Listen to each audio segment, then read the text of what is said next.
Renaud, we're almost a year on from the IPO. To what extent are you eating the bank's lunch? I don't think we are, but I don't think this was ever the plan. I think we have a lot of partnerships with banks. I think in many ways we complement the banks. In particular, smaller community banks. We announced a partnership earlier this year with 200 community banks, whereby we not only welcome them as an investor on the platform, but also help them make loans to their own customers. So we really have a symbiotic relationship with many banks across the country, so including small community banks, but also more recently we launched partnerships with larger banks, including Citi. We've seen one large bank, Santander, pull out. Should we be worried about that, and should we be worried that other banks are going to follow suit?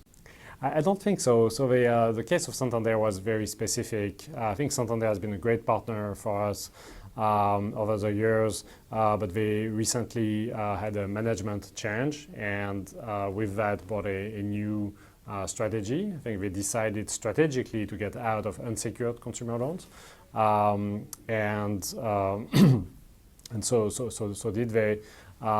What was interesting with that event was the ease of which we were able to replace them pretty much overnight by sort of substituting different type of investors and having really no disruption to the platform. I think a lot of people thought early on that you were a way of getting around some of the regulations that the banks are being clobbered with since the financial crisis. And in the last year or two, we've started to see that the regulators take an interest in what you're doing, and we've also seen an adverse court decision in a sort of complicated decision involving consumer credit that might affect you. So ought we to be worried that in fact you are just as exposed as the banks to the regulatory and legal repercussions? We definitely are, but I think there was no contention that we were not.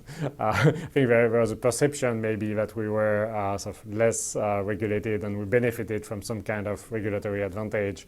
That's really not the case. We are as regulated, I think, as the banks in terms of consumer lending regulations.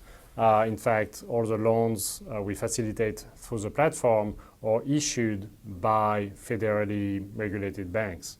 So we work with bank partners, the main one being WebBank. And so all the consumer protection regulations, such as truth in lending disclosures, fair lending, fair credit reporting, fair debt protection, all that applies to us and to the loans we facilitate as much as they apply to other loans made by banks.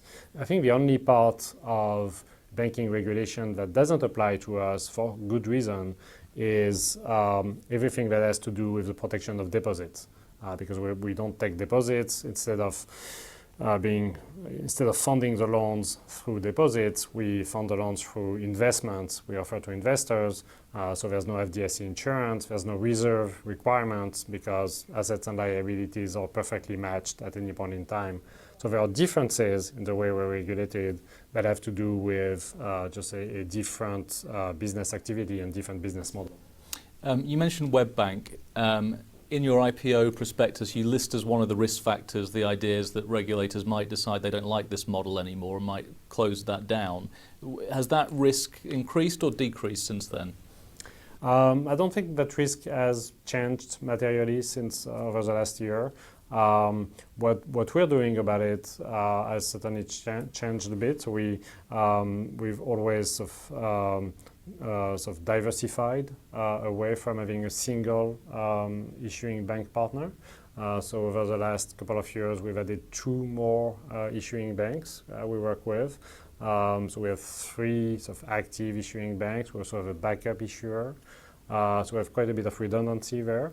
And we also, in response to the court decision you mentioned, the Madden case, we've made a number of changes in sort of the way we interact with the bank to make it able to withstand the Madden case if a similar case was ever brought up to us. Okay, thank you very much, Renaud. Thank you.